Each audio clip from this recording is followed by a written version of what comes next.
Kleiderausgabe in einer Sozialeinrichtung im Münchner Norden. Die jungen Erwachsenen, die sich hier Hemden, Pullis und Mäntel aussuchen dürfen, stammen aus armen Familien.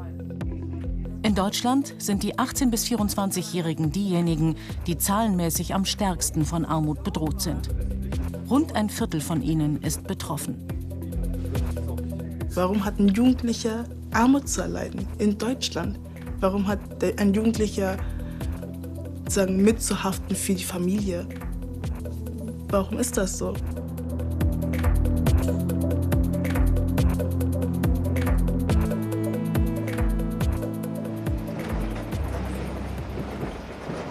Aisha ist 22 Jahre alt und lebt in München.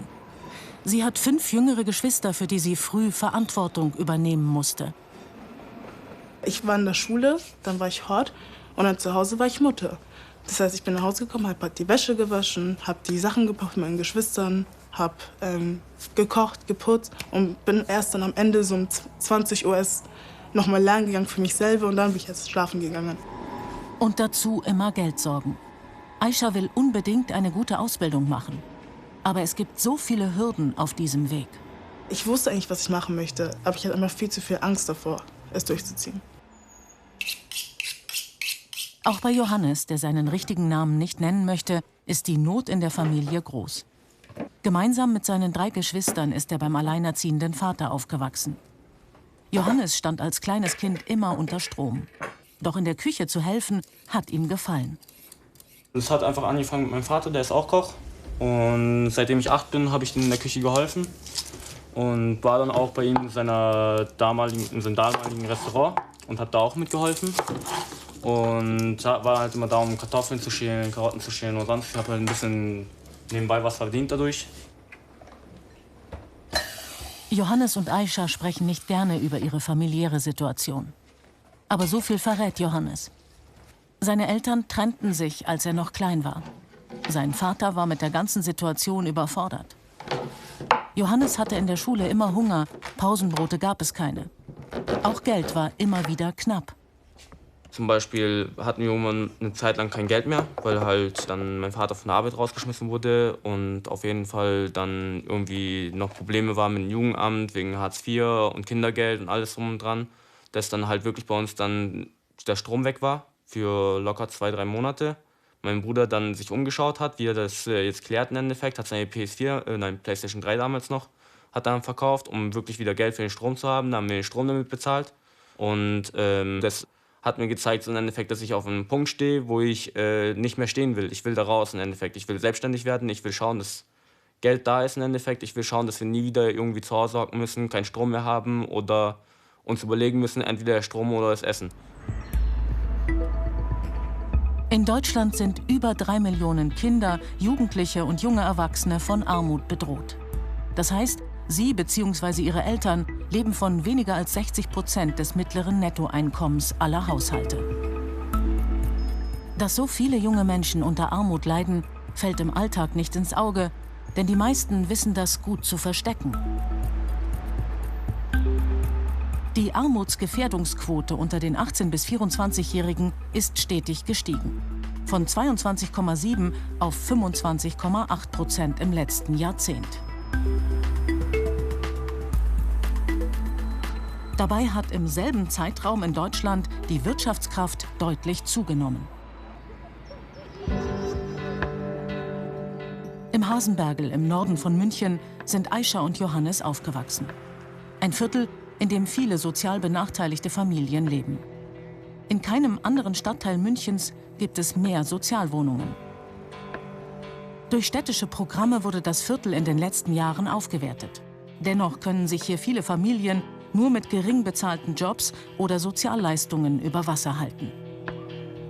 Johannes und Aisha möchten nicht bei sich zu Hause gefilmt werden, auch nicht an ihrem Arbeitsplatz. Wir begleiten sie im Herbst und Winter 2021. Aisha arbeitet heute als Bankkauffrau. Mit 17 beginnt sie ihre Ausbildung. Parallel dazu macht sie das Fachabitur. Zu dieser Zeit wohnt sie noch zu Hause und gibt einen Großteil ihres Azubi-Gehaltes ab. Denn sie ist Mitglied einer sogenannten Bedarfsgemeinschaft. Beide meine Eltern sind Hartz IVler Das heißt, ich war jetzt die einzige Person, die halt Geld, also Einnahmen gemacht hat. Also gehörte meine Einnahmen nicht nur mir, sondern meine ganze Familie. Für unter 25-Jährige, die aus der Bedarfsgemeinschaft ausziehen, gibt es vom Jobcenter nur dann Geld für eine eigene Wohnung, wenn sie nachweisen können, dass der Auszug zwingend notwendig ist. Bei Aisha zu Hause gibt es viele Konflikte. Mit 18 zieht sie aus. Sie will sich auf ihre Ausbildung konzentrieren können. Finanzielle Unterstützung bekommt sie nicht. Damit sie über die Runden kommt, nimmt sie mehrere Nebenjobs an. Wenn man sagen 6 bis 7 Mal in der Woche arbeitet, dann noch Schule hat, man geht auch selber unter, weil ich finde, jugendlich sein und auch 20er heißt immer, man findet sich selber, seine Träume, seine Wünsche, seine Ziele, wie man ist, wie man tickt. Und es geht immer verloren, wenn man einfach nur unter Druck ist und einfach die ganze Zeit im Kopf hat, dieses finanziell. Das macht einfach alles kaputt. Dass Aisha das alles geschafft hat, verdankt sie unter anderem der gleichen Einrichtung, in der auch Johannes Hilfe gefunden hat, dem Lichtblick Hasenbergl. Die Sozialeinrichtung ist zu einer wichtigen Institution im Münchner Norden geworden. Hier werden Kinder bis zum Schulabschluss und auch noch während der Ausbildung begleitet. Johanna Hofmeier hat den Lichtblick 1993 gegründet, um Kindern und Jugendlichen aus sozial benachteiligten Familien in all ihren Lebenslagen zu helfen.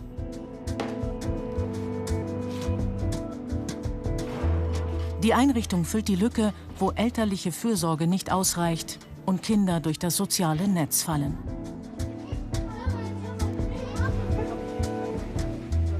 Hier hat Aisha Menschen gefunden, die ihre Probleme kennen und verstehen. Sie waren auch in der Krisenzeit, als sie von zu Hause ausgezogen ist, für sie da. Es hat immer die ganze Zeit so eine leise Stimme im Hinterkopf, so, du hast kein Geld, du hast kein Geld. Jedes Mal, wenn der Lehrer oder eine Arbeit irgendwas war mit ja, Geld, dann war ich immer so. Ich habe mich wirklich immer zurückgezogen. Ich habe mir immer so getan, als hätte ich nichts mitbekommen, weil es mir einfach so peinlich zu sagen, war, zu sagen, so, hey, ich habe das Geld nicht. Ich kann euch nicht das geben, was ihr von mir gerade verlangt. So, ob das ist 5 Euro sind vielleicht für jemanden nichts, aber 5 Euro ist halt für mich so, ob ich überhaupt 2 Tage Essen habe zu Hause oder nicht. Für Jugendliche, deren Eltern Hartz IV beziehen, ist der Absprung in ein selbstbestimmtes, unabhängiges Leben mit eigener Wohnung und eigenem Einkommen schwer. Besonders in einer Stadt wie München, wo die Mieten horrend sind. Die Sozialgesetzgebung sieht vor, dass sie bis zum 25. Lebensjahr zu Hause in der Bedarfsgemeinschaft wohnen. Wer auf eigenen Beinen stehen will, hat viele bürokratische Hürden zu überwinden. Oft sind mehrere Behörden zuständig. Aisha wollte bei ihrem Auszug BAB, also Berufsausbildungsbeihilfe, beantragen, bei der Agentur für Arbeit. Weil ich ja noch in der Lehre war und halt allein gewohnt habe und das eigentlich die erste Stelle beim Azubi ist. Das Problem war halt nur, dass meine Eltern Hartz IV sind. Das heißt, erstens muss ich nachweisen, dass ich halt aus der Bedarfsgemeinschaft raus bin. Dann muss ich irgendwie auch nachweisen, dass ich doch irgendwie Geld bekommen würde. Und das war halt ein Hin und Her, weil also zum Beispiel Jobcenter wollte was vom BAP und BAP wollte was vom Jobcenter. Ich hatte nichts von beiden. Dass Aisha schwerwiegende Gründe hatte, von zu Hause auszuziehen, weiß Dörte Fries, die pädagogische Leiterin im Lichtblick. Du hattest ja einen Nachweis von der Polizei und du hattest einen Nachweis vom Jugendamt. Du hast die vorgelegt und es ist aber damals auch trotzdem nicht zu einer Auszahlung gekommen. Nee. Aisha hätte persönliche Ansprechpartner gebraucht, die die verschiedenen staatlichen Hilfen koordinieren, ihre schwierige Gesamtsituation überblicken. Und ich schicke dir den Link zu. Ja? Alles klar, danke. Dörte Fries erlebt oft, dass die jungen Menschen am Behördendschungel verzweifeln.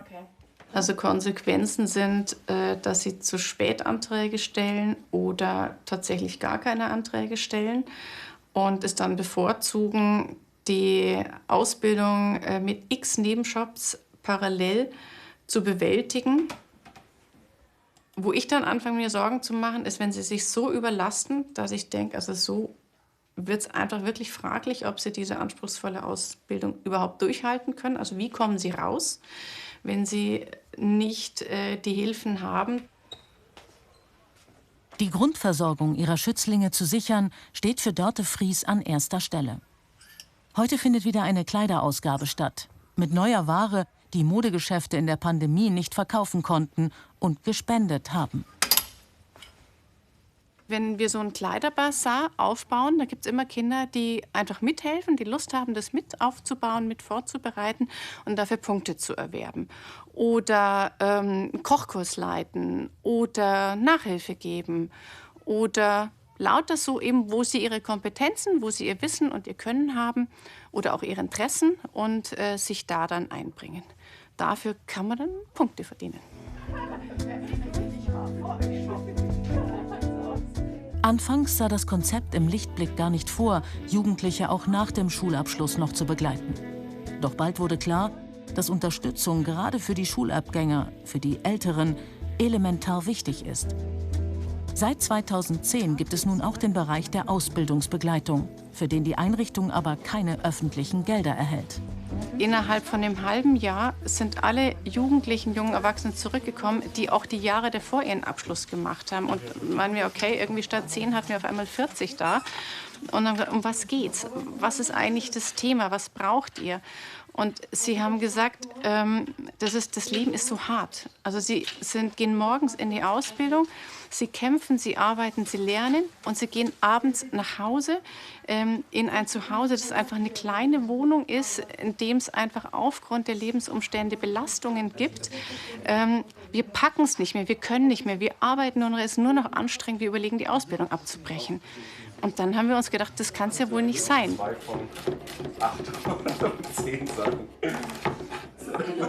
Als Azubi hatte Johannes in der Gastronomie wenig zu lachen. Zweimal hat er seine Lehre als Koch abgebrochen. Beim dritten Anlauf hat er es geschafft.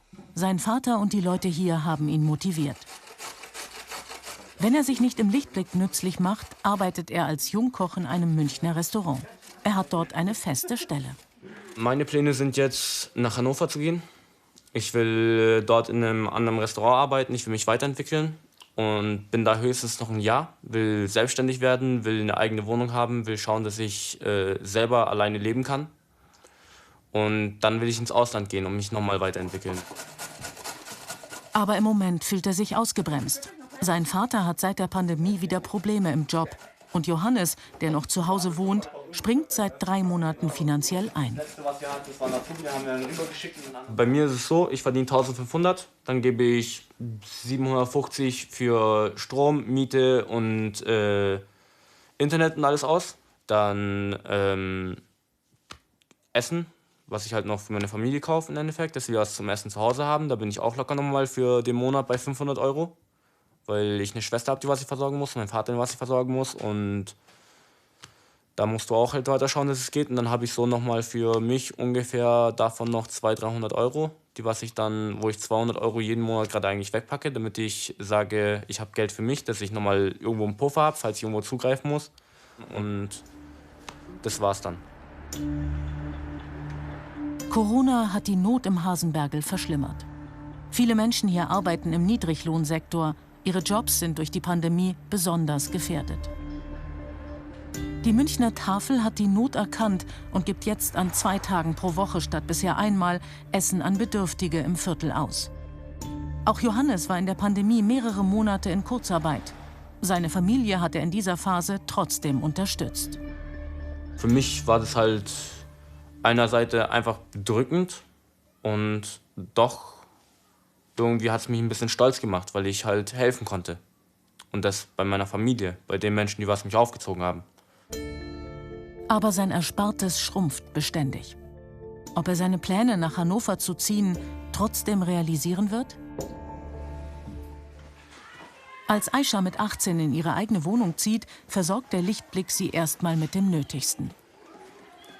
Ich hatte wirklich 2 Säcke mit Sachen, weil meine Eltern mich ja nicht unterstützt. Eine Sache waren meine ganzen Schulsachen und in der anderen Tasche waren halt meine Klamotten. So, also ein Müllsack waren meine Klamotten. Das heißt, ich hatte nichts.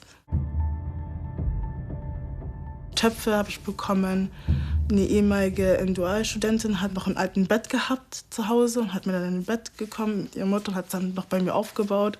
So. Und das war halt so, für die waren es vielleicht keine Sachen, aber es waren halt Sachen, die halt wirklich, ich weiß nicht, wie ich es erklären soll, das war halt so, das war so ein Moment, wo ich einfach ausatmen konnte. Die Einführung von Hartz IV im Jahr 2005 hat Spuren hinterlassen, besonders bei jungen Menschen unter 25. Sie sind durch die Bedarfsgemeinschaft mitgefangen in einem System, das ihnen kaum Chancen lässt, die Armut zu überwinden. Ein zentrales Element sind die Mitwirkungspflichten. Wer sie nicht erfüllt, wird sanktioniert und gerät damit an die Grenze des Existenzminimums. In Berlin kämpft Helena Steinhaus bereits seit Jahren mit ihrem Verein Sanktionsfrei gegen die Härte der Hartz-IV-Sozialgesetzgebung. Man braucht ja gar nicht denken, dass man normalerweise sich alles kaufen kann, was man braucht, um ein würdevolles Leben zu führen und sozial teilhaben zu können. Das ist nicht möglich mit diesem geringen Regelsatz. Und wenn man dann noch sanktioniert wird, dann ist die Not einfach riesig. Sie hilft Menschen, deren Leistungen vom Jobcenter gekürzt werden. Über Spenden zahlt der Verein Betroffenen einen Ausgleich zurück. Jugendliche wurden lange besonders hart sanktioniert, bis zu 100% waren möglich. Das Bundesverfassungsgericht hat 2019 entschieden, dass das nicht zulässig ist. Das Maximum der Kürzungen liegt seitdem bei 30%. Aber zeigen Sanktionen überhaupt Wirkung? Ich mache nicht die Erfahrung, dass Sanktionen den gewünschten Effekt haben. Also angeblich sollen sie ja zur Arbeit motivieren und dazu, dass man sich eben aktiv kümmert. Aber eigentlich führt es dazu, dass die Menschen sich zurückziehen, dass sie sich gedemütigt fühlen, bevormundet. Ja, teilweise ziehen sie sich komplett zurück. Gerade bei jüngeren Erwachsenen habe ich das öfter gesehen. Auf Jugendliche, die ihre Zukunft gestalten wollen, wirkt sich die Hartz-IV-Bedarfsgemeinschaft wie ein Bremsklotz aus. Einkünfte über 100 € werden auf die Leistungen des Jobcenters angerechnet. Sparen können sie so nicht. Im Gegenteil, junge Menschen verharren in ihren prekären Verhältnissen. Angenommen, ich habe dann eine Ausbildung abgeschlossen, könnte dann auch ausziehen. Dann stehe ich wieder vor einer Situation, ich kann mir die Kaution nicht leisten, ich brauche auch da wieder Unterstützung. Ich muss wieder das Unterstützungssystem in Anspruch nehmen. Ich kann mir keinen Führerschein leisten, ich muss erst mal eine Weile arbeiten. Also ich sage mal, es braucht schon sehr viel Zuversicht und Geduld von einem jungen Menschen zu sagen und sich sicher zu sein, dass es dann irgendwann doch mal noch besser wird.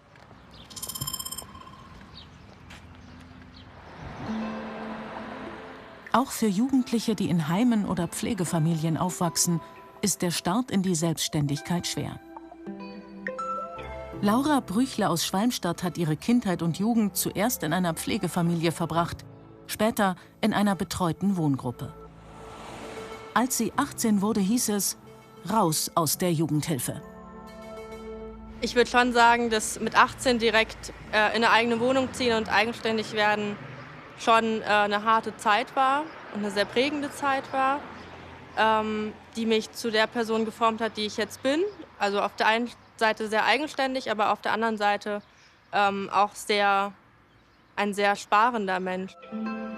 Laura ist eine sogenannte Care-Leaverin. So werden junge Menschen genannt, die im Heim oder in Pflegefamilien aufgewachsen sind und sich im Übergang in ein eigenständiges Leben befinden.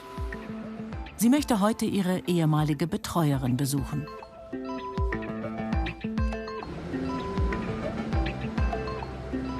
Für mich ist das jetzt so eine kleine Reise zurück in die Vergangenheit. Also ich bin auch ein bisschen aufgeregt. Über ihre Vergangenheit will Laura nicht viel reden. Das Jugendamt nahm sie in Obhut, als sie 6 Jahre alt war. Zu ihrer Mutter hat sie so gut wie keinen Kontakt. Ihren Vater kennt sie nicht. Zusammen mit 9 Jugendlichen lebt Laura vom 13. bis zum 18. Lebensjahr in einer betreuten Wohngruppe der Diakonie bei Schwalmstadt in Hessen. Sie wird im Lauf der Jahre für Laura zu einem richtigen Zuhause.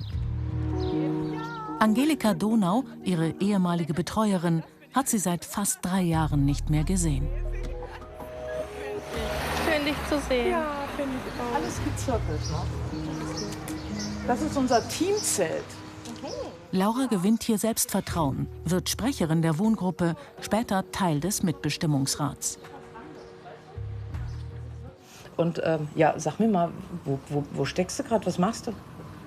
Studium? Fertig? Nee, noch nicht. Also ich habe vor 3 Wochen meine Bachelorarbeit abgegeben und bin echt froh, dass es jetzt weg ist. War ja schon auch so, dass ich letztes Jahr aus dem BAföG gefallen bin, weil ich ja länger gebraucht habe. Was ich dann irgendwann auch irgendwie, das ging dann irgendwie, aber es war super anstrengend. Also gerade so zu wissen, okay, die finanziellen Möglichkeiten sind jetzt noch mal enger getaktet und die Wohnung muss ja trotzdem bezahlt werden. Wer wie Laura in der Jugendhilfe aufwächst, kann nichts ansparen. Einkommen aus Jobs oder Ausbildung mussten Jugendliche bis vor kurzem zu 75% an die Jugendhilfe zurückgeben. Im Sommer 2021 wurde diese sogenannte Kostenheranziehung auf 25% reduziert und soll mit der neuen Regierung künftig ganz entfallen. Für Laura kam diese Gesetzesänderung zu spät. Kurz bevor sie 18 wird, stehen Hilfeplangespräche an. Also ich wurde mit Mai 18 und bin im Juli, glaube ich, ausgezogen. Das kam sehr plötzlich. Da hätte ich mir schon noch mal so ein paar Monate gewünscht, das ist schon so. Und die Nachbetreuung war auch schon sehr knapp bemessen. Ich hätte mir schon noch ein bisschen mehr Zeit gewünscht, ja, auf jeden Fall. Aber die Praxis ist inzwischen, junge Menschen möglichst früh in die Selbstständigkeit zu entlassen. Bei Laura war ein sanfterer Übergang nicht vorgesehen. Der junge Mensch gestaltet diesen Hilfeplanungsprozess ganz aktiv mit. Und da wird von allen am Hilfeprozess Beteiligten draufgeschaut. Ja, wo steht er jetzt? Was braucht er noch? Wie viel braucht er davon? Und ab irgendeinem Zeitpunkt stand dann fest, ja, jetzt ist Verselbstständigung dran. Und der junge Mensch wird auch dazu befragt, ob er sich das zutraut. Es lief ja an sich. Also ich habe mein Abitur gut bestanden. Mein Ziel war klar. Ich wusste, wo ich hin möchte. Aber dieser emotionale Rückhalt, so, das ging gar nicht um dieses, wir haben alles abgesteckt. Das Finanzielle hatten wir abgesteckt. Wir hatten, also die Situation war mir bewusst. Aber das Emotionale, ich müsste jetzt so langsam gehen. Ja. 2019 lebten rund 140.000 Kinder und Jugendliche in Heimen und betreuten Wohngruppen. Den meisten geht es so wie Laura. Bei 3 von 4 wird die Jugendhilfe mit 18 beendet, obwohl sie laut Gesetz bis zum 21. Lebensjahr gewährt wird. Wie kann das sein? Also diese Grenze von 21 ist auch nicht zwingend. Es würde schon länger gehen, aber es fehlt einfach auch immer wieder an Angeboten, die über das 21. Lebensjahr hinausgehen. Und ja, also ich glaube, die Jugendhilfe ist da in einer schwierigen Situation. Das ist einfach ein sehr teures System und das ist das Zweite, das dürfen wir jetzt auch nicht vergessen, es ist auch eine Fachkräfteproblematik dahinter. Es gibt auch an vielen Stellen einfach nicht genügend Fachkräfte, die diese Jugendhilfeangebote dann in angemessener Weise betreuen können. Lauras erste eigene Wohnung liegt im Gewerbegebiet von Schwalmstadt, direkt über der Kneipe, in der sie damals kellnert. Die Miete ist günstig. Die Lage, naja. Also hat mir nicht so gefallen. War nicht so die Wohnung, wo man wohnen möchte. Wer einmal aus der Jugendhilfe raus ist, für den war es bisher schwer, wieder zurückzukehren. Nur wenn die Persönlichkeitsentwicklung nachweislich eine selbstständige Lebensführung noch nicht gewährleistet, konnte weiter Hilfe ermöglicht werden. Aber Laura wollte sich durchbeißen. Und trotzdem fühlte sie sich verloren. Das ist, glaube ich, auch ein strukturelles Problem. Sie beenden halt die Hilfe mit 18 und schauen nicht, wie können wir den Jugendlichen ein Stück weiter begleiten. Weil das gerade häufig so auch ist, dass dann die Jugendlichen statt in ein eigenständiges Leben, wo sie ihr Leben eigenständig bezahlen können, in andere Leistungssysteme rutschen, also wie Hartz IV oder andere Ausbildungsförderungen oder andere Leistungsträger. Da würde ich mir wünschen, dass diese Übergänge ein bisschen fließender sind. Im Familienministerium will man die Rechte von Care-Leavern und Care-Leaverinnen nun stärken. Die Kostenheranziehung soll ganz abgeschafft werden. Eine Betreuung bis zum 21. Lebensjahr soll garantiert und die Inanspruchnahme der Jugendhilfe insgesamt flexibler gestaltet werden. Da sagt der Care-Leaver-Ansatz, wenn du noch nicht so weit bist, dann bleibst du erstmal. Wenn du so weit bist, dann kannst du gehen und wir begleiten dich in dieser kritischen Phase. Wenn du das verlässt und du hast nach einer Weile das Gefühl, es funktioniert aber nicht, dann kannst du wieder zurückkommen. Diese Option ist noch offen. Das heißt, in der kritischen Phase junge Erwachsene nicht alleine lassen, sondern begleiten in einen neuen Lebensabschnitt. Laura wurde kaum begleitet. Sie bleibt in Schwalmstadt, möchte nicht weg. Und die Evangelische Hochschule in Darmstadt, an der sie soziale Arbeit studiert, hat hier einen Studienstandort. Für mich war es irgendwie wichtig, in der bekannten Umgebung zu bleiben, damit ich das Gefühl habe, nicht viele Umbrüche zu haben, sondern nur den einen und diesen Umzug. Und da hat es sich irgendwie angeboten, hier zu studieren und nicht in anderen Städten. Auch weil man hier besser eine Wohnung findet als in den Ballungsräumen. Inzwischen lebt Laura in einer Zwei-Zimmer-Wohnung unweit vom Zentrum. Die Miete von 777 € teilt sie sich mit ihrem Freund Johannes. Hallo. Machst du Abendessen? Gibt's Obstsalat. Ja. Sieht gut aus. Ja. Komm doch erst mal an. Ja. Laura möchte über die besonderen Probleme für Care-Leaverinnen wie sie aufklären und anderen Betroffenen helfen. Denn sie weiß, dass die meisten Behörden keine Rücksicht auf ihren Status nehmen.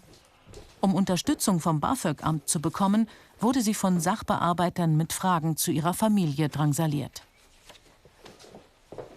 Also sowohl beim BAföG-Amt als auch bei dem Jobcenter musste man ja belegen, warum man dieses Geld benötigt. Und beim BAföG-Amt auch belegen, warum ich nicht bei den Eltern, warum ich die Einkünfte der Eltern nicht so einfach erbringen kann. Also zu erklären, ich habe keinen Kontakt zu meinen Eltern, ich kenne meinen Vater nicht, meine Mutter, keine Ahnung, was die gerade macht.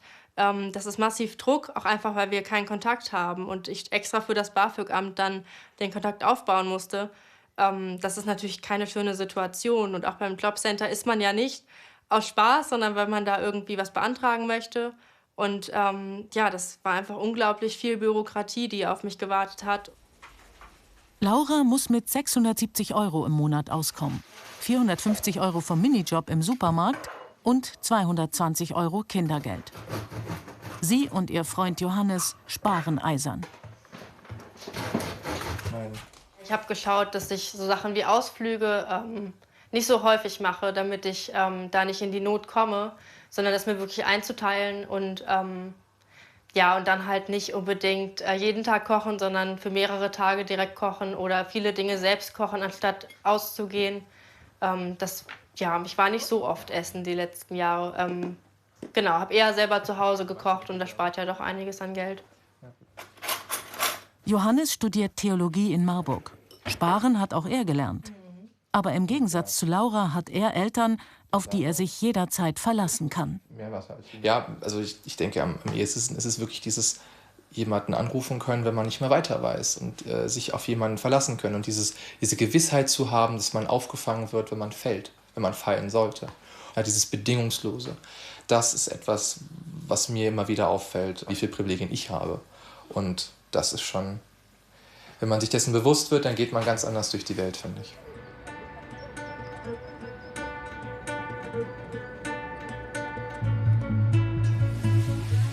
Einmal pro Woche wird im Lichtblick abends für die Älteren gekocht.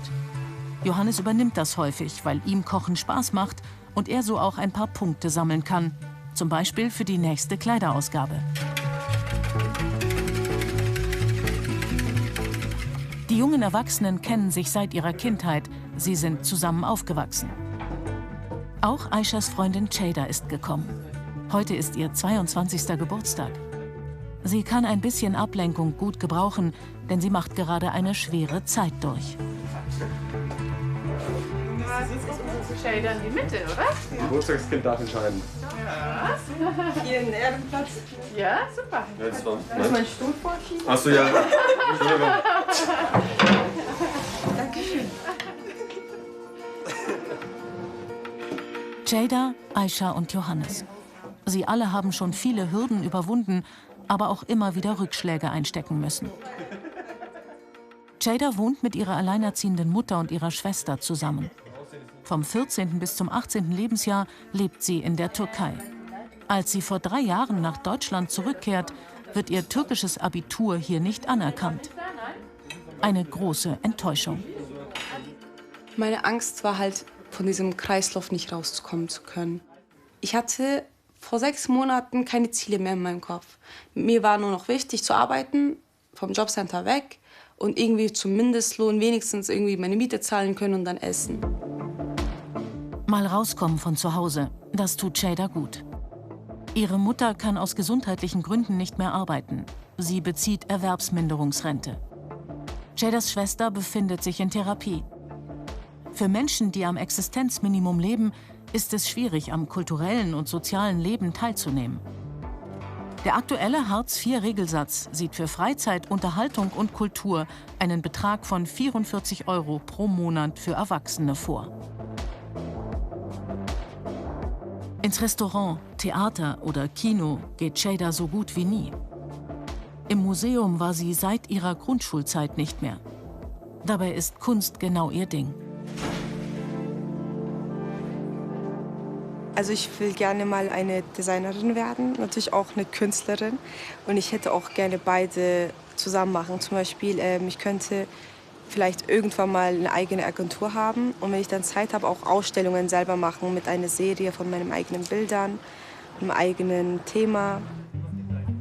Ceyda hat endlich wieder ein Ziel. Seit September macht sie eine schulische Ausbildung zur Kommunikationsdesignerin. 38 Stunden Unterricht hat sie wöchentlich. Am Wochenende arbeitet sie im Supermarkt. Das Team im Lichtblick hat ihr Mut gemacht, an ihren Träumen festzuhalten. Für ihre Ausbildung braucht Ceyda teure Stifte, Pinsel und Papiere. Materialien, die sie nur im Fachhandel erhält. Sie benötigt auch einen neuen Computer, spezielle Zeichenprogramme, eine hochwertige Kamera. Weil sie an einer Berufsfachschule studiert, hat sie Anspruch auf BAföG.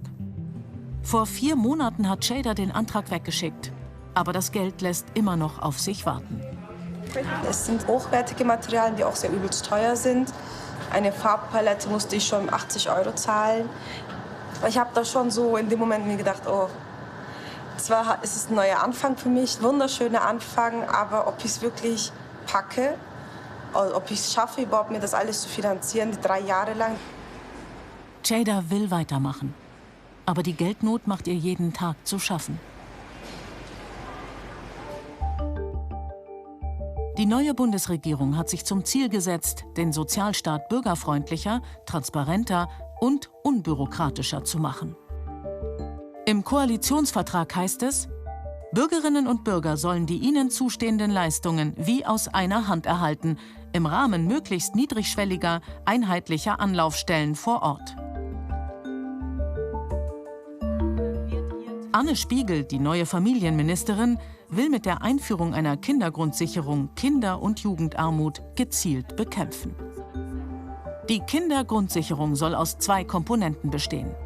Einem einkommensunabhängigen Garantiebetrag, der bisherige Leistungen wie Kindergeld und Kinderzuschlag bündeln soll. Und einem gestaffelten Zusatzbetrag, der umverteilt. Mehr für die Einkommensschwachen, weniger für die Starken. Volljährige erhalten die Leistung direkt.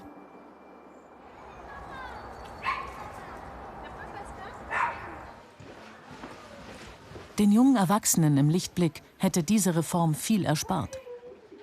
Aisha geht es inzwischen finanziell besser. Sie möchte nun ein neues berufliches Ziel erreichen und Bankbetriebswirtin werden. Neben ihrer Arbeit als Bankkauffrau studiert sie seit ein paar Monaten an einer Fernuniversität. Im Lichtblick hat sie eine bessere technische Ausstattung als in ihrer Wohnung. Hier bekommt sie auch Tipps. Ich kann das mir irgendwie nicht merken, wenn zum Beispiel die Zinsen aus den Krediten sind oder Zinsen aus, keine Ahnung, Anleihen oder Aktien. Okay, also ich denke, Wie schafft sie das? Ein Studium neben der Vollzeitstelle in der Bank? Ja, also natürlich gibt es halt viele Tage, wo man sich denkt, so, warum macht man sowas? Man muss da 100% geben und hier 100% geben. Aber auf der anderen Seite denkt man sich so, ich habe ein Ziel vor Augen und diesem Ziel verfolge ich. Und dafür bin ich auch bekannt dafür, dass ich einfach dann auch mal meinen Arsch zusammenkneife und einfach durchziehe. Aisha fühlt sich auch weiterhin für ihre Familie verantwortlich. Sie kümmert sich regelmäßig um ihre 5 jüngeren Geschwister und ihren pflegebedürftigen Vater und unterstützt ihre Familie auch finanziell.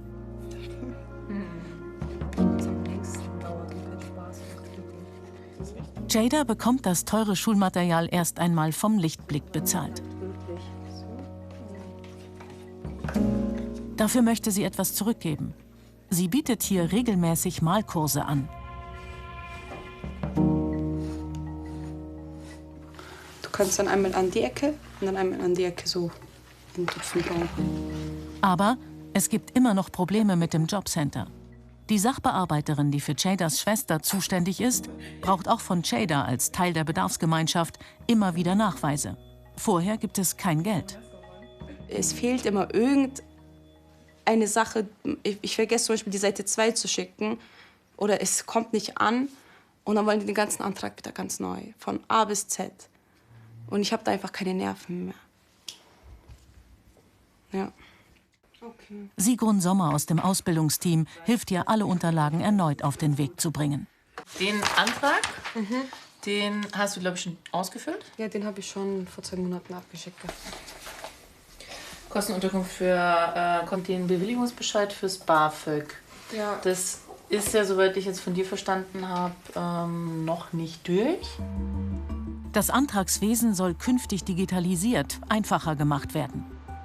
Bisher hängt die Dauer des Verfahrens mitunter auch davon ab, wie Sachbearbeiter und Betroffene miteinander zurechtkommen. Unter Federführung von SPD-Arbeitsminister Heil will die neue Regierung die bisherige Grundsicherung abschaffen, stattdessen ein Bürgergeld einführen unter ganz neuen Vorzeichen. Im Koalitionsvertrag heißt es: Die gesetzlichen Rahmenbedingungen verändern wir so, dass künftig eine Beratung auf Augenhöhe möglich ist und eine Vertrauensbeziehung entstehen kann. Von einer Anhebung des Regelsatzes ist bisher aber keine Rede. Anfang 2022 ist er gerade mal um 3 € gestiegen und liegt für 18- bis 24-Jährige momentan bei 360 € im Monat. Die umstrittenen Sanktionen sollen zunächst bis Ende 2022 ausgesetzt werden. Danach wird, wie über die Mitwirkungspflichten auch, neu entschieden. Stellt das Bürgergeld wirklich einen Paradigmenwechsel dar? Hartz IV ist erst dann überwunden, wenn der Regelsatz tatsächlich signifikant ansteigt. Und damit meine ich mindestens 200 €. Und wenn die Sanktionen wirklich ausnahmslos abgeschafft sind. Dann ist Hartz IV überwunden, dann können wir von einem Bürgergeld sprechen und dann können wir auch davon anfangen zu sprechen, dass sich vielleicht der Umgang verändert und die Herangehensweise an die Menschen, die Unterstützung brauchen. Aber es gibt auch Positives. So die neuen Zuverdienstmöglichkeiten für Hartz-IV-Beziehende. Und Jugendliche und junge Erwachsene in Bedarfsgemeinschaften müssen sich Verdienste aus Schüler- und Studentenjobs in Zukunft nicht mehr anrechnen lassen. Sie dürfen ihren Zuverdienst behalten. Auch Heim- und Pflegekinder sollen in Zukunft eigene Einkünfte komplett behalten dürfen. Laura aus Schwalmstadt hat sich mit anderen aus dem Care-Leaver-Verein in Berlin getroffen und den Koalitionsvertrag unter die Lupe genommen. Einige Punkte darin stimmen sie zuversichtlich. Das BAföG in Zukunft Eltern unabhängiger gemacht und eine Rückkehroption in die Jugendhilfe erleichtert werden soll. Sie finden, dass ihre Anliegen im Familienministerium Gehör gefunden haben. Dennoch. Also da steht ganz viel Schwammiges drin, ehrlicherweise. Da stehen viele tolle, nette Sätze drin. Wir wollen, es soll, wir werden daran arbeiten, dass. Was ich total gut finde, was drin steht, ist dieser Verfahrenslotse. Also das soll sicherstellen, dass es eine Person gibt, die mit einem die Behördengänge macht und die mit einem sozusagen durch dieses Verfahren leitet. Und die Person übernimmt diese Aufgaben sozusagen mit dem Jugendlichen gemeinsam.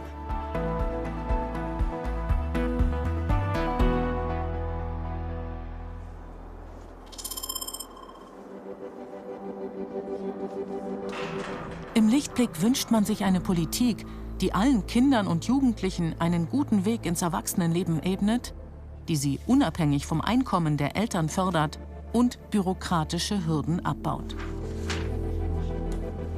Ceyda hofft, dass die Beschlüsse der neuen Bundesregierung rasch umgesetzt werden. Sie könnte dann ihren Verdienst aus dem Supermarkt für sich behalten.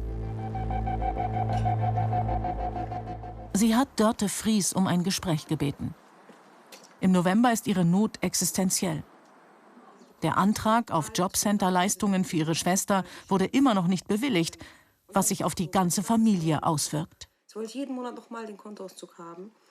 Wir waren auch glücklich, dass die Münchner Tafel uns ein bisschen noch unterstützt hatte. Aber die haben uns auch zurückgeschickt. Also okay. Wir waren da an unserem Tag, wo wir immer hingehen, und die haben gesagt, nee, es reicht. Also jede Woche haben wir ein Auge zugedrückt, aber diesmal geht es nicht mehr. Sie müssen endlich den Bescheid verreichen. Ja. Wie war das für dich? Es war, ich weiß nicht, wie ich das sagen soll, es war schon sehr unangenehm. Ich wurde sehr traurig, weil die Blicke waren auch sehr hart. Und ja, man fühlt sich halt in dem Moment sehr schlecht. Ja. Ja. Okay. Wenn die Familie versucht, den Sachbearbeiter zu erreichen, um zu klären, was fehlt und wie können die Unterlagen noch beigebracht werden, also wie löst man dieses Dilemma, und dann ist niemand zu erreichen, man bekommt keine Rückrufe, man bekommt keine Ansprechpartner und weiß gleichzeitig, dass die Familie die Miete nicht mehr zahlen kann und Schwierigkeiten hat, das Essen beizuschaffen, dann muss ich sagen, dann fehlt mir einfach das Verständnis. Wieder einmal ist es der Lichtblick, der einspringt, weil staatliche Hilfen nicht ankommen, wenn sie dringend benötigt werden. Drüben rein, dass nichts kaputt geht. Vielleicht. Weil dann kannst du den Bollerwagen mitnehmen und ihn uns nachher zurückgeben. 3 Butter. Ceyda gibt die Hoffnung nicht auf. Sie will ihre Ausbildung zu Ende bringen. Im Dezember kommt schließlich der Bescheid aus dem Jobcenter. Von September 2021 bis Februar 2022 erhält die Familie keine Leistungen, da sie im August eine Kindergeldnachzahlung erhalten habe und man diese nun mit den Leistungen des Jobcenters verrechnen müsse. Ihr BAföG aber bekommt Ceyda Mitte Januar.